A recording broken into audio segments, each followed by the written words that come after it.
Berapa ya nilai kalori dari seporsi opor, rendang, nastar, kue putri salju, dan juga sirup?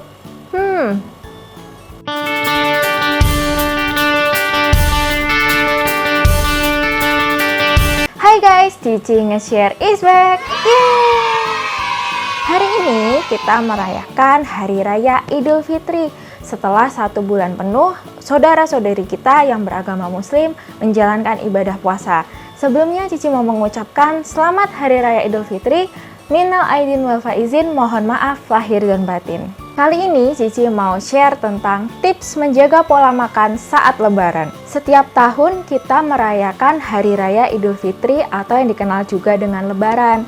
Namun berbeda dengan tahun-tahun sebelumnya, di tahun ini kita harus Lebaran di rumah aja. Tapi aku yakin Lebaran di rumah aja tidak akan mengurangi antusiasme dari teman-teman. Saat Lebaran pasti tersaji makanan-makanan yang enak-enak, ya kan? Apa aja sih makanan yang identik dengan Lebaran? Betul banget.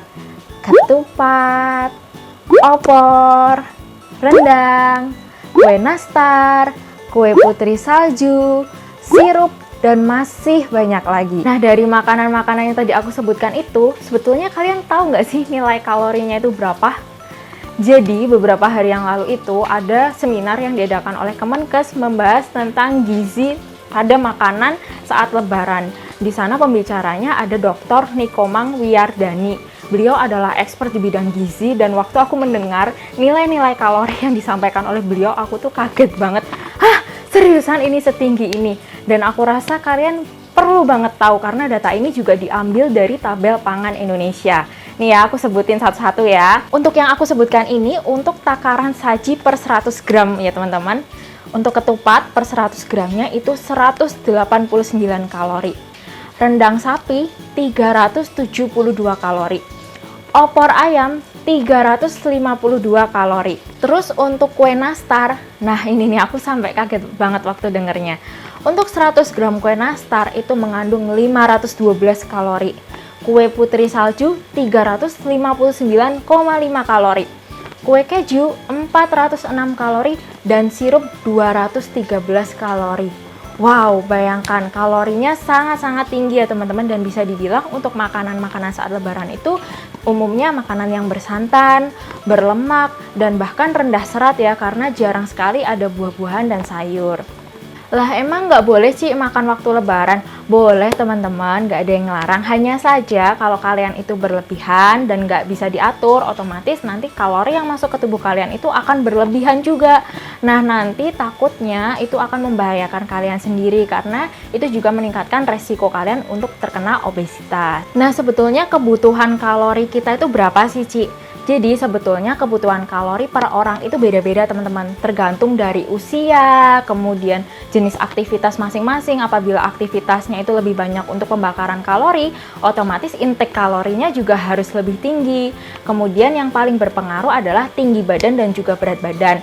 Nah ini ada poster ya dari Kemenkes sendiri terkait dengan penghitungan kalori. Ini kalau kalian benar-benar mau menghitung kebutuhanku tuh berapa sih, ini yang secara spesifik untuk kalian.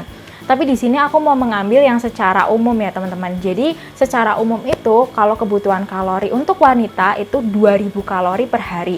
Sedangkan untuk pria itu 2500 kalori per hari.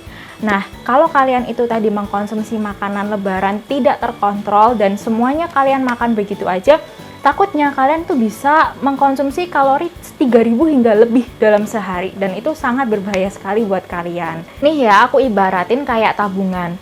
Misalnya aja pemasukan kalian per bulan itu 1 juta, kemudian pengeluaran kalian tuh cuma 500.000, otomatis kalian punya tabungan 500.000 dong, ya kan? Nah begitu pula kalori. Misalnya intake kalori kalian per hari itu 3000, terus kalian cuma mengeluarkan kalori itu 2000, otomatis 1000 kalorinya akan disimpan dong dalam tubuh. Nah nanti bayangkan tuh kalau terus penyimpanan kalori seperti itu apa? Akan terjadi obesitas teman-teman. Selain resiko obesitas bagi teman-teman yang menderita DM atau penyakit gula ya, kemudian hipertensi atau tekanan darah tinggi, dan hiperlipidemia atau kolesterol, itu kalian perlu banget untuk perhatikan apa yang masuk ke dalam tubuh kalian ya teman-teman, karena kayak makanan-makanan lebaran itu kan banyak banget kue-kue yang manis. Nah, itu sangat berbahaya kalau kalian makannya terlalu berlebihan, nanti akan terjadi lonjakan gula darah yang terlalu tinggi. Terus juga makanan-makanannya bersantan. Nah, untuk penderita kolesterol harus diperhatikan ya teman-teman, kalau enggak nanti kadar kolesterol kalian juga akan melonjak tinggi, dan itu otomatis juga berpengaruh ke orang-orang yang penderita hipertensi. Jadi sekali lagi bukannya nggak boleh, tapi harus diperhatikan, harus perhatikan apa aja sih yang masuk ke dalam tubuh kita, ya kan? Kita harus memiliki kendali atas apapun yang masuk ke dalam tubuh kita, termasuk makanan, minuman, dan juga obat-obatan, oke? Nah, ada 2 hormon yang berperan dalam nafsu makan seseorang, teman-teman. Yang pertama adalah hormon grelin, dan yang kedua adalah hormon leptin. Kedua hormon ini bekerjanya itu saling berlawanan, teman-teman. Kalau hormon grelin itu dia akan mengirimkan sinyal ke otak, lapar, lapar, lapar gitu. Kalau hormon leptin itu dia akan mengirimkan sinyal kenyang, kenyang, kenyang. Jadi mereka memang bekerjanya itu secara berlawanan. Ada beberapa kondisi yang mempengaruhi kadar hormon grelin di dalam tubuh kita, teman-teman. Yaitu kalau kalian itu kurang tidur, jadi kalian memiliki kualitas tidur yang buruk, otomatis hormon grelin kalian tuh akan meningkat.